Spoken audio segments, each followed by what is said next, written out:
December 1944. The Ardennes Forest, Belgium. The air itself felt like splintered glass, an invisible enemy more persistent than the retreating German lines. For weeks, the Allied troops had been told the end was in sight, that the Wehrmacht was a crippled beast, its teeth dulled by the relentless advance across France. But in the deep, silent woods of the Ardennes, a different, far more ancient kind of war was brewing. A war not just of tanks and artillery, but of attrition, of morale, and of the raw, grinding exhaustion that settles deep in a man's bones. This was not the glorious charge through Normandy. This was a slow, agonizing crawl through snow, mud, and endless shadows. The supply lines were stretched thin, the promised air superiority often negated by the incessant oppressive fog. Every patrol was a gamble, every night a shivering vigil against the silent threat of German infiltration. They called it the Battle of the Bulge, but for the men holding the line, it was simply hell's winter. The sound of a distant 80mm shell was no longer a shock.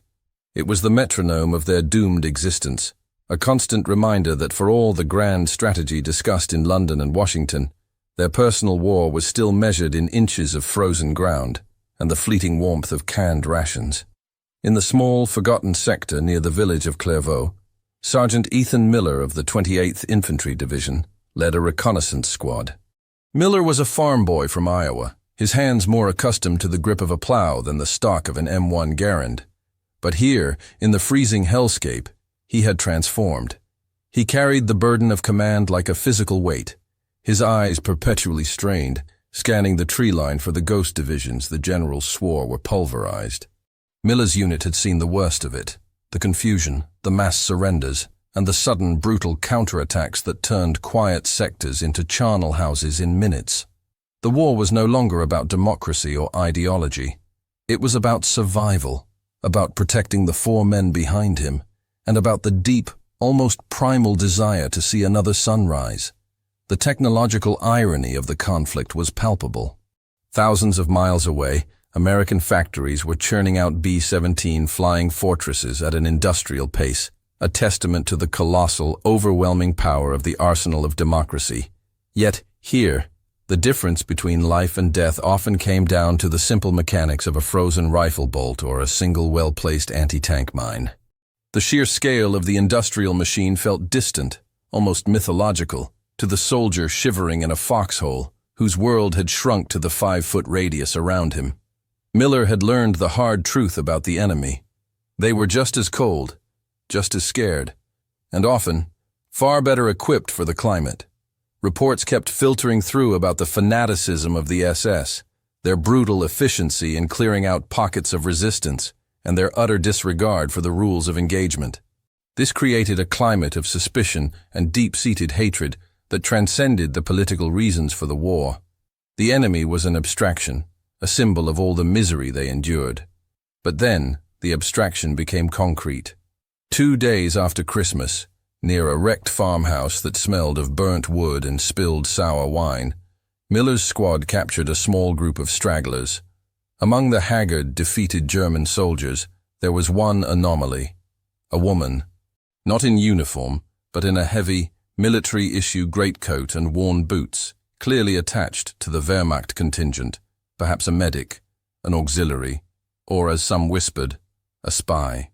Her name was Elara, and her presence immediately cracked the rigid, black-and-white moral code of the front. A German POW was one thing. A German woman under guard was a dangerous, volatile variable.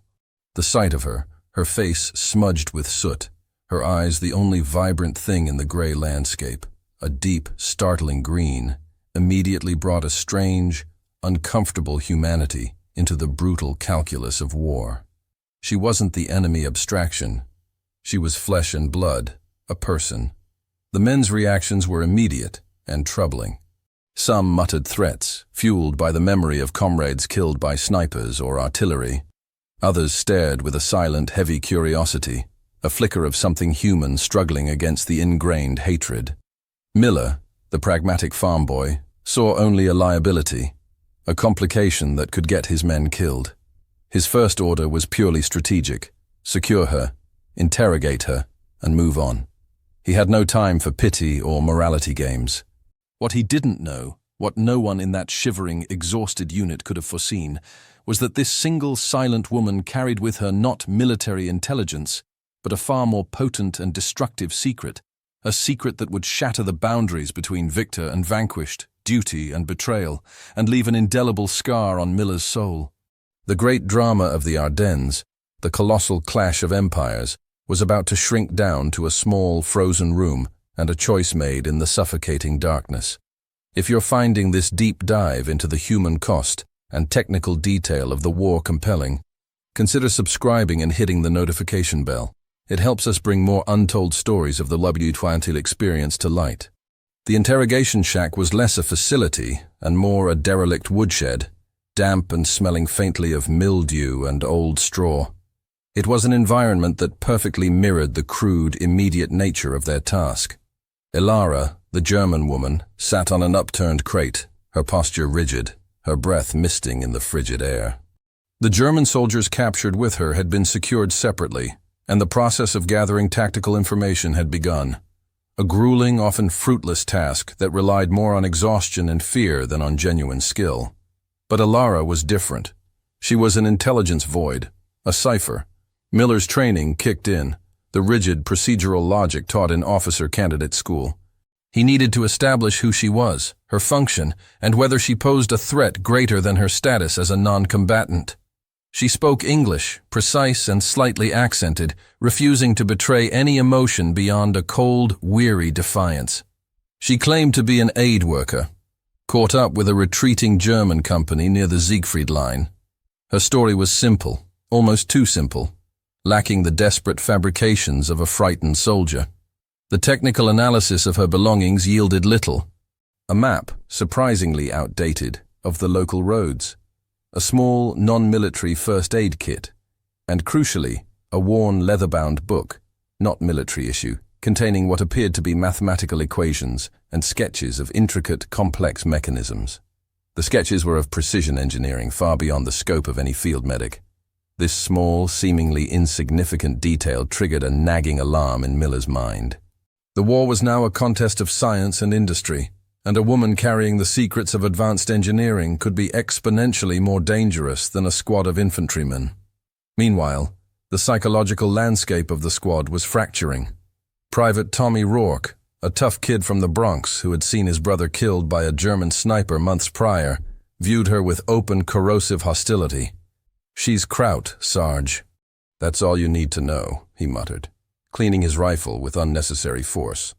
But Corporal Ben Jenkins, a quiet man who kept a photograph of his wife, a nurse, tucked into his helmet lining, struggled with the image. "She's not holding a rifle, Ethan," he said, using Miller's first name, a sign of their mutual strain. "She's just a woman." This was the profound, dangerous irony of the war's endgame.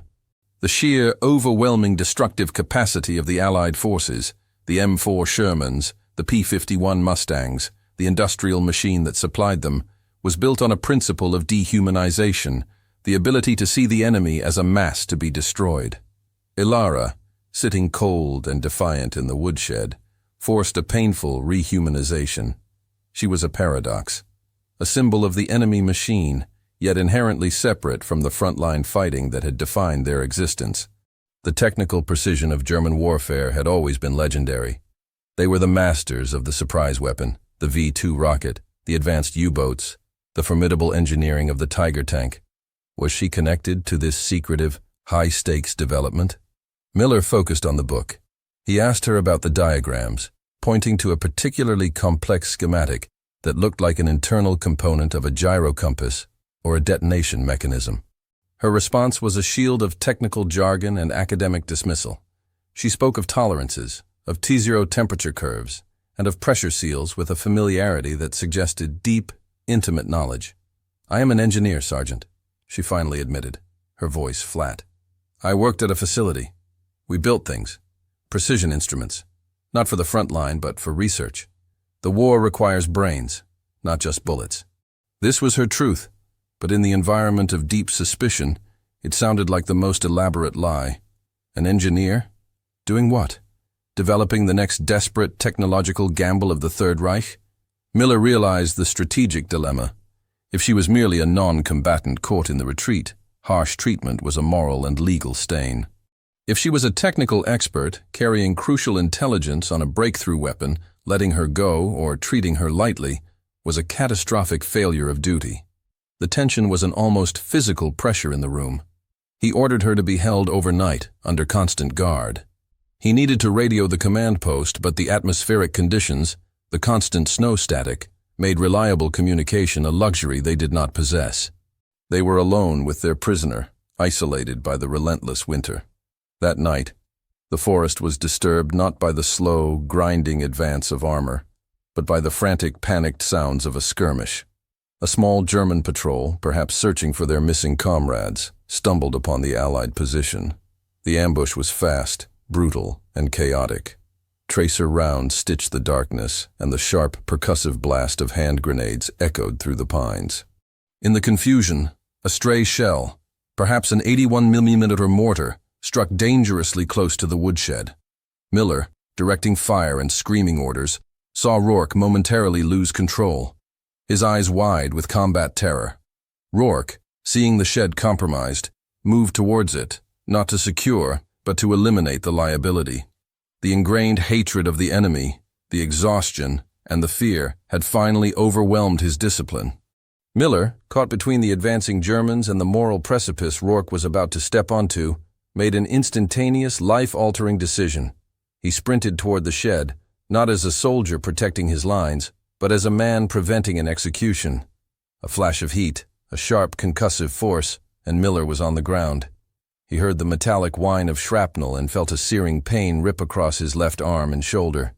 The last thing he saw before the world dimmed was Ilara, not fleeing, but kneeling by his side in the dirt, her green eyes wide with an emotion he could not name. The pain was a white-hot, agonizing symphony. It centered in Miller's shoulder, radiating down his arm in waves of nausea-inducing intensity. Shrapnel, the cruel, indiscriminate metal residue of high-explosive ordnance, had done its work.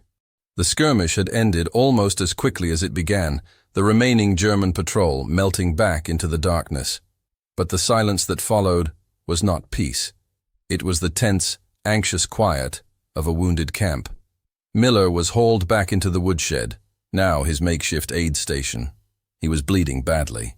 Corporal Jenkins, a man who loathed the sight of blood, worked with surprising shaky competence, cutting away the ruined uniform, applying a compression bandage, and administering a shot of morphine that soon brought a welcome, if dizzying, haze.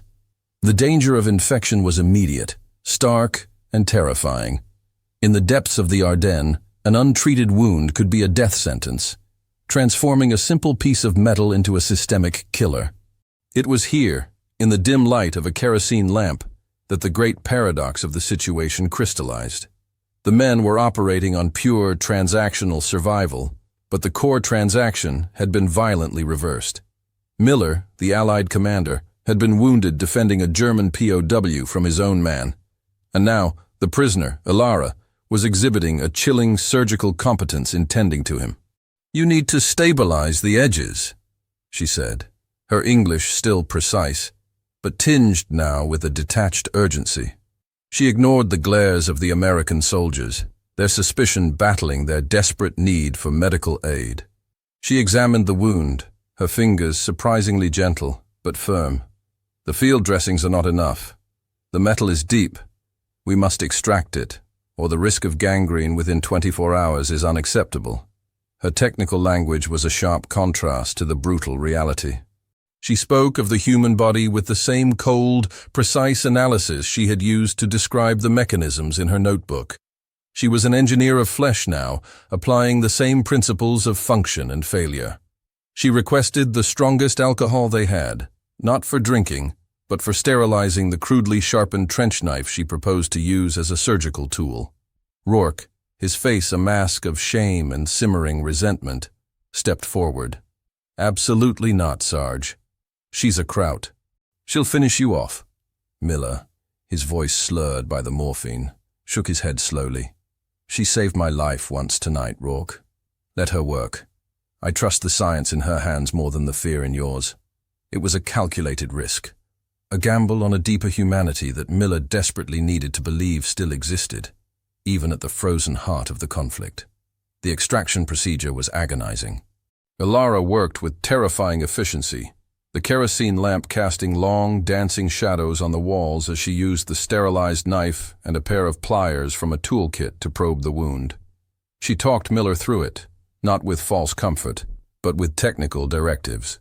"Hold still, Sergeant. I am reaching the bone fragment. 2 centimeters deeper. Breathe. The pressure will be intense for 5 seconds. The irony was overwhelming. Here was a woman, the intellectual product of the enemy's most advanced research programs, now fighting to preserve the life of the very soldier dedicated to destroying her nation. What was her motivation? Fear? A desperate ploy for better treatment?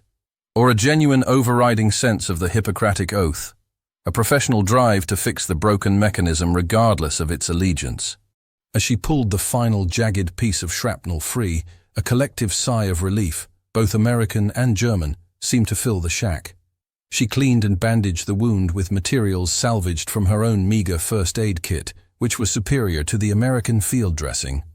Miller was alive, stabilized, but gravely weakened. Ilara stepped back, her green eyes meeting his. There was no triumph, no gloating, only a profound, exhausted neutrality. "You defended me, Sergeant. I returned the favor. We are clear. Now you must evacuate. If you stay, you will die. The wound needs proper antibiotics and surgical closure." The strategic and moral compass of the unit had spun wildly off axis. Their commander was wounded, saved by the enemy, and now utterly dependent on her technical assessment. The enemy abstraction had been replaced by a complicated, life-saving individual. The question of who Ilara truly was, and what she was doing in the Ardennes, was no longer merely military intelligence. It was personal. Miller felt a dark sense of unease. He had a debt to the enemy, and a duty to discover the truth. He needed to understand the mechanics of her mind as much as the mechanics of her engineering notebook. The morning dawned with a deceptive, pristine beauty. A fresh layer of snow covered the carnage of the night before, muffling the sounds of the distant front. Miller, propped up against a wall, his shoulder throbbing despite the medication, felt his focus sharpen. The haze of pain had given way to a clarity born of necessity. The unit had radioed the command post during a brief clear window, requesting immediate medical evacuation, but the response was blunt. They were cut off. The German counteroffensive had tightened its grip. No medevac could penetrate their sector for at least 48 hours. They were truly alone. This isolation forced Miller into a deeper, more personal interrogation of Ilara. He didn't ask about troop movements or German strategy. He asked about the book. He pointed to a specific diagram, a highly complex gear assembly. "What is this?" he demanded, his voice low. Why would a medical aid worker need to know about the vibrational stress on a high-speed rotational component? Ilara's guard finally dropped, not out of fear, but a response to the technical language. She spoke of her life before the war, a life consumed by the elegant brutality of precision engineering. She was a research assistant at a secret facility in the Black Forest, a cradle of German technological innovation. "It is a component for a stabilizing gyro on the V3 cannon," she revealed, the name sending a shiver through the shack. The V weapons were the stuff of Allied nightmares, a technological terror designed to break the will of Britain. Not the projectile itself, but the guidance system for the long-range targeting apparatus. The system was failing at terminal velocity due to micro-vibrations. She spoke with a terrifying pride in the technical challenge. She did not defend the purpose of the weapon, the destruction of cities and the indiscriminate killing of civilians, but she passionately defended the intellectual rigor of its creation. The V3, or Hochdruckpumpe, was the last desperate technological attempt by the Reich to win the war, a multi-chamber cannon designed to bombard London from the coast of France. This was the intellectual core of the conflict, the German belief that sheer engineering genius could overcome the Allied industrial mass. Ilara represented the purest form of this ideology, a woman who saw the war not as a moral struggle but as a giant, incredibly complex mechanical problem to be solved. Her loyalty was not to the Führer, but to the formula, to the precise, irrefutable logic of physics and mathematics. You risked your life to save me, a soldier sworn to defeat the cause you served. Why? Miller pressed, the personal question the most dangerous of all. She paused, considering her response with the same cold, rational deliberation she would give to calculating a stress fracture. The mechanism of life, Sergeant Miller, is the most exquisite and complex mechanism of all. It is unique. The destruction of any mechanism is a failure of engineering. You were broken. I fixed you. It is illogical to allow a functional, if damaged, machine to degrade when the knowledge exists to repair it. My loyalty is to the solution. Her answer was chillingly, utterly devoid of emotion, yet entirely rational. She was a scientist. To her, Miller was a problem of trajectory, a system failure she was professionally obligated to correct. But Miller was a soldier, a man defined by emotion, duty, and the bonds of camaraderie. He found her perspective terrifying because it made the war an immoral exercise, stripping away the very convictions he fought for. He ordered Jenkins to translate the most complex schematic in her notebook. It took hours of painstaking work, but Jenkins, an architect in civilian life with a technical mind, eventually decoded a key section. It wasn't just a diagram of a stabilizer. It was an engineering flaw. Ilara had documented a fundamental defect in the V3's firing mechanism, a flaw that, if exploited, could render the entire project useless. Suddenly, Ilara was transformed. She was no longer a liability, nor a paradoxical savior. She was a weapon carrying a secret that could save countless lives by dismantling a ghost threat before it materialized. The moral and strategic lines had dissolved entirely. The soldier who defended a prisoner was now dependent on that prisoner, and the prisoner held the key to a massive, strategic victory for the side that held her captive. The revelation of the V-weapon flaw introduced a terrifying urgency and a critical strategic dilemma. Ilara was not just a prisoner of war. She was a volatile intelligence asset of supreme importance. The knowledge in her mind could short-circuit months of Allied counterintelligence efforts and potentially prevent a new wave of terror strikes. Miller, weakened and in pain, took command with a fierce, desperate clarity. He gathered his remaining men, Jenkins, Rourke, and 2 others, and laid out the new reality. The woman is not going to a holding camp. She's going to General Patton's headquarters, and fast. The information she carries is worth more than a division of infantry. Rourke's resistance was immediate, fueled by paranoia. She's lying, Sarge. It's a trap. German intelligence is full of false flags. A lie can be confirmed, Rourke, Miller retorted, pointing to the schematic translated by Jenkins. This is mathematics. The numbers don't lie. Her flaw analysis is verifiable. She has provided the specific material and dimensional tolerances that cause the structural breakdown. She has solved an engineering problem. And our orders are clear. We are now an intelligence courier unit. We move out at dusk. The technological stakes were immense. The Allies, through Operation Crossbow, were hunting the V-weapons relentlessly, expending vast resources to bomb suspected launch sites and research facilities. Ilara offered a simple, elegant solution. A technical blueprint for the enemy's failure, a strategic shortcut enabled by one brilliant mind. The plan was audacious, bordering on suicidal. They would travel light, on foot, through German-held territory, following secondary paths Ilara claimed to know. Her knowledge of the local topography and the precise location of hidden Wehrmacht supply caches, which she claimed to have visited for materials, made her not just a source of intelligence, but a critical guide. This dependence on the enemy was a bitter pill. Ilara walked ahead of the small, shivering column, her silhouette a dark, unnerving presence in the snowy landscape. Miller observed her constantly. She moved with the quiet efficiency of someone utterly focused on the task, her breath a plume of white smoke in the frigid air. She was calculating every step, every ridge, every potential obstacle. She was an engineer executing a complex field test. Miller had to confront the unsettling depth of his trust. Was it the morphine blurring his judgment? Was it the life debt? Or was it the sheer, cold logic of her technical mind that he found strangely reassuring? In the chaotic mess of war, Ilara's commitment to scientific truth was the only solid ground he had left. The irony of relying on a German engineer for survival in a campaign fought to defeat German engineering was a constant, almost maddening hum beneath the surface of his pain. They stopped at a hidden German observation post, abandoned hastily days before. Ilara pointed out a radio frequency jammed on the receiver. "They use a burst transmission system," she explained, her voice low. "The frequency is unstable, prone to delta drift. Their encryption key is likely based on a simple 5-letter substitution, cycling daily. It is a weak system, designed for speed, not security." She was giving them tactical intelligence freely, spontaneously. She was debugging the German war machine for the Allies. This willingness to betray her own side, not out of ideology, but out of a cold technical assessment of failure, was the most profound mystery. Miller realized that the ultimate loyalty of a true technocrat lay not with any flag, but with the successful function of the mechanism. And in this equation, the German war effort was, in her eyes, a failed project. The journey was a psychological tightrope walk.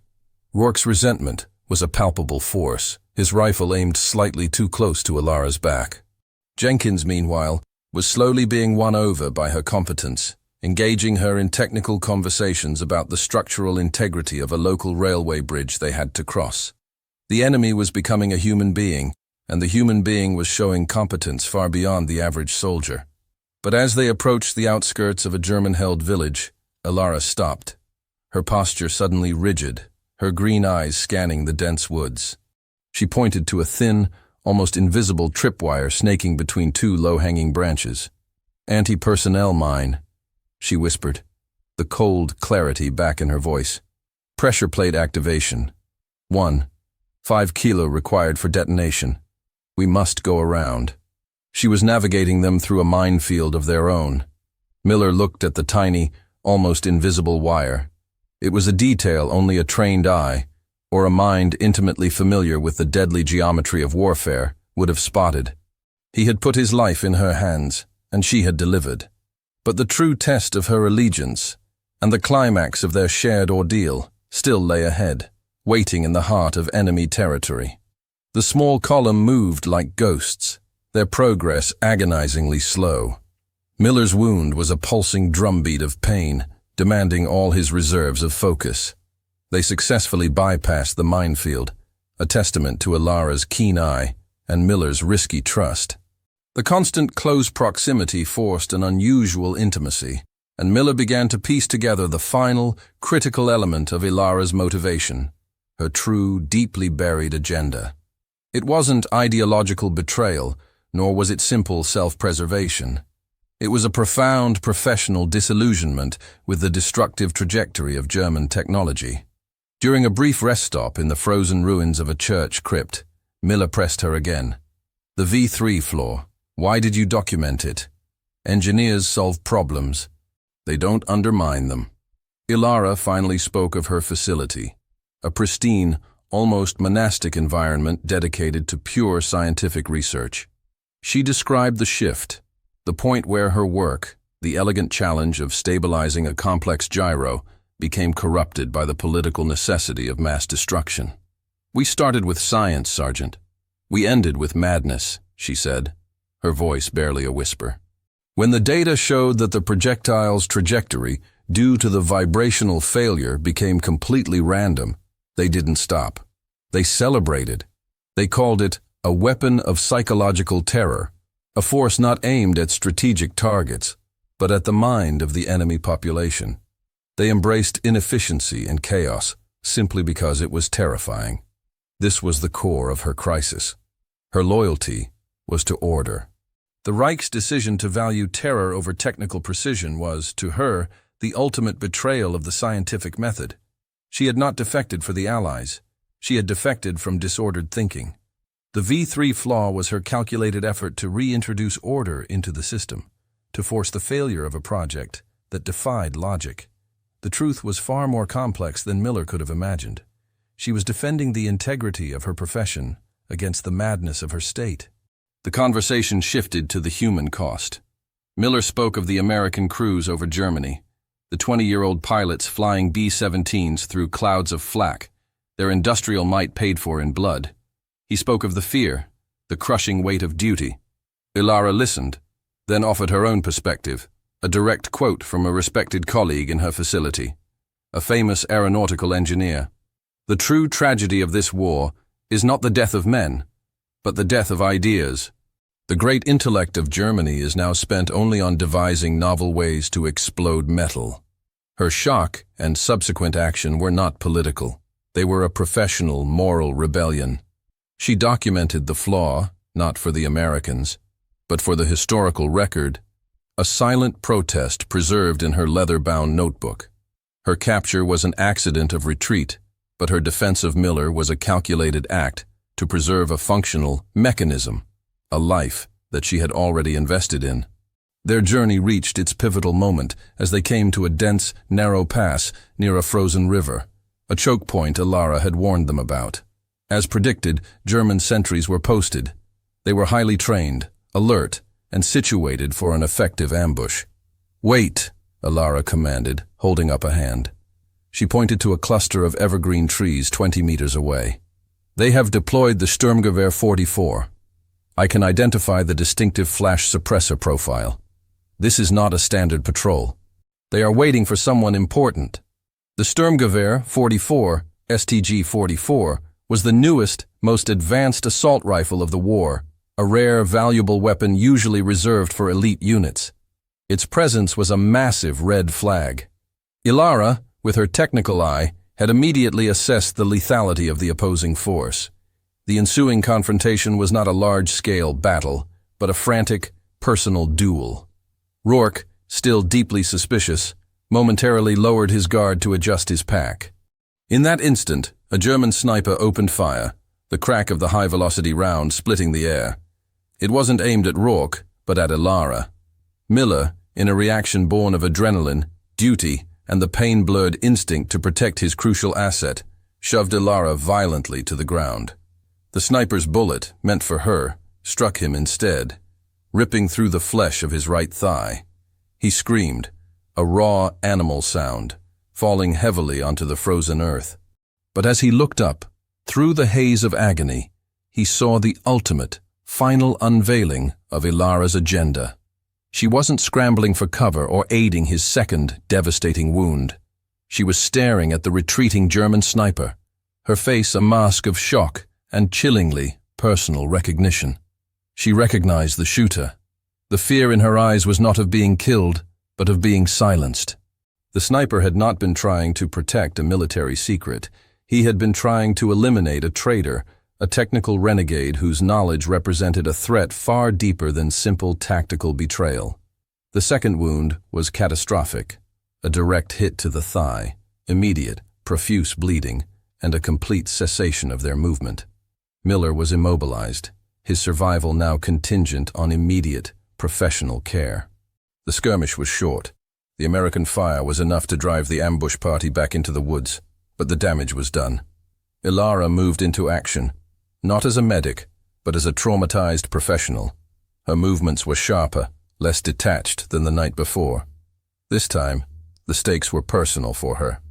Miller's sacrifice, the fact that he was now twice wounded in her defense, had finally broken through the logical, ordered shield of her engineering mind.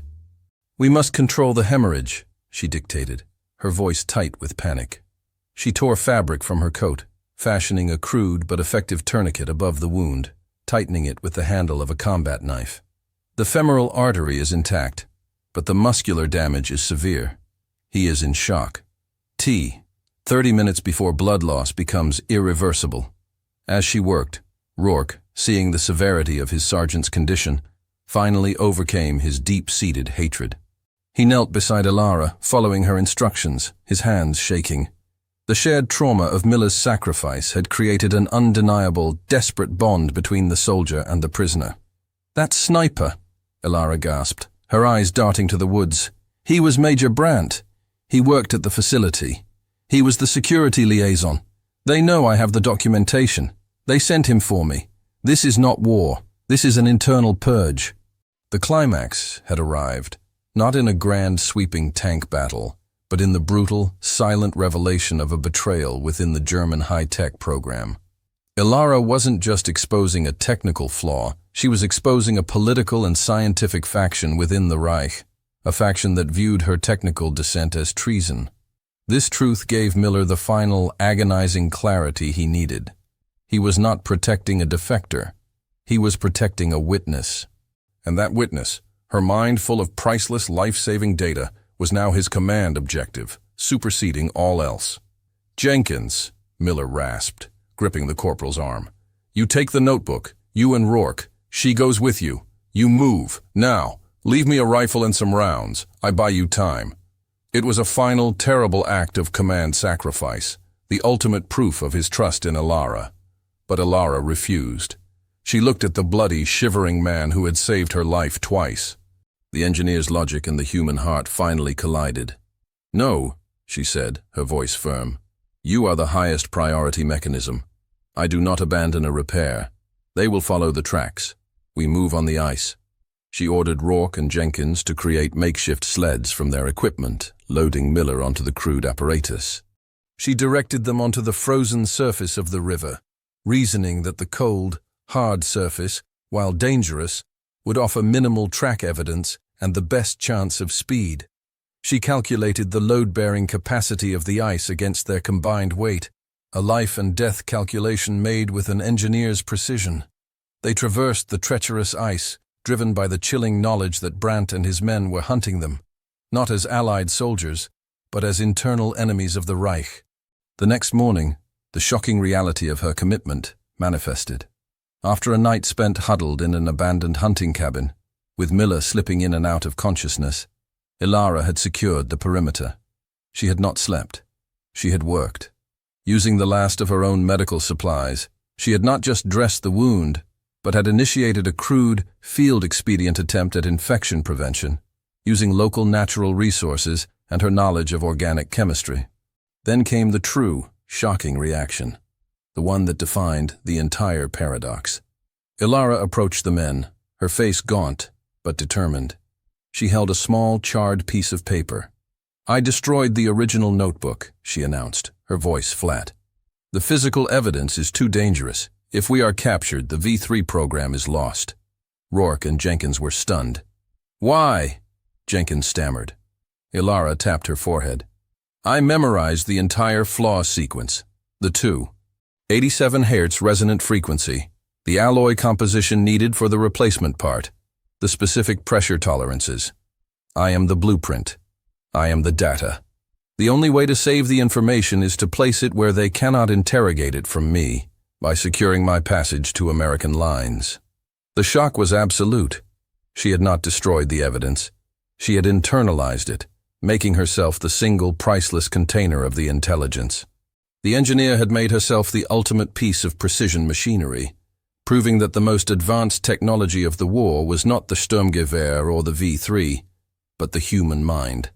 The soldier's trust was not just repaid, it was magnified exponentially. Ilara was not just a defector, she was a self-sacrificing living blueprint for the Allied victory over technological terror. The journey to the American lines became a desperate race against the clock, against Major Brandt's pursuit, and against the inexorable advance of gangrene in Miller's thigh. The landscape of the Ardennes, once a testing ground for hardware, was now the stage for a profound psychological and moral confrontation. Miller, drifting in a fever, was a testament to the raw human cost. He was no longer a commander. He was a liability, a mechanism failing, utterly dependent on the people he was tasked to command and the woman he was meant to imprison. His 2 wounds, both sustained protecting the enemy, were the scars of the paradox, the physical manifestation of the war's broken moral compass. Jenkins and Rourke, the 2 poles of the squad's initial reaction, had been irrevocably transformed. Rourke, the hater, now risked his life with every step, fiercely defending Ilara from the German snipers. His bigotry had been dissolved by the sight of her professional, non-partisan dedication to saving his sergeant. He saw not a Kraut, but a surgical technician fighting death.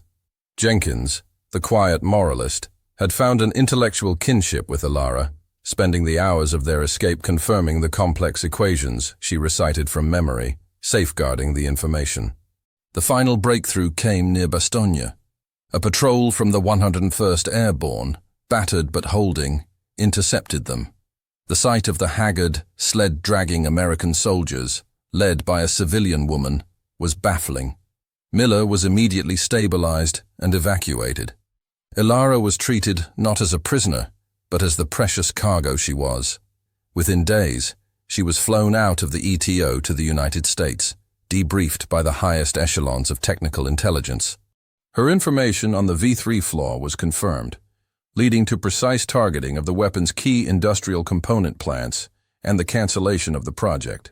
The great German technological threat was neutralized, not by mass bombing, but by the intellectual treason of one of its most brilliant minds. The irony of the V3 project's failure is historically profound. It was a failure of the fanaticism that valued terror over technical excellence, a defeat handed to them by their own dedication to science. Miller survived, eventually returning home to Iowa, bearing the scars of the Ardennes not just on his shoulder and leg, but on his soul. His story was buried in the classified archives, the story of the soldier who defended a German POW, only to find she was the key to saving thousands of lives. The experience had taught him that the boundary between enemy and ally was not fixed by geography or flag, but by the deeper, more universal allegiance to logic, morality, and life itself. He carried the wound, the persistent ache in his leg, as a reminder. He knew that the true, untold history of the Second World War was not just the clash of armies, but the quiet, agonizing collision of individual morality against the crushing machine of conflict. Ilara, the engineer of Paradox, disappeared into the post-war research machine, likely contributing her genius to American defense technology, her story a secret maintained for decades. She chose science over state, order over chaos, and in doing so, achieved a private, profound victory over the regime she served. Her legacy was not defined by the machines she built for Germany, but by the life she saved for America, and the technical terror she prevented for the world. The scar on Miller's body was the testament to the moment when the rigid lines of war dissolved, and a simple act of humanity changed the trajectory of technological history. If the profound moral and technical complexity of this true-to-lifestyle narrative resonated with you, consider subscribing to our channel and joining our community.